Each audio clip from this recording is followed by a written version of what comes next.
Hi friends, ఓం నమ శివాయ.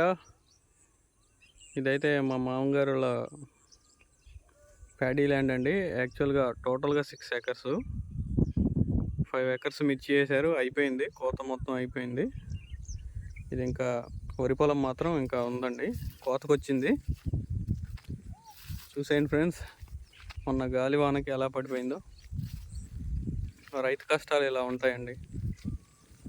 ఎప్పుడు ఏ మినిట్లో ఏం జరుగుతుందో కూడా అర్థం కాదు.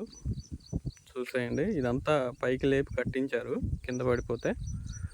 చూడండి రైతు కష్టాలు ఎలా ఉంటాయి.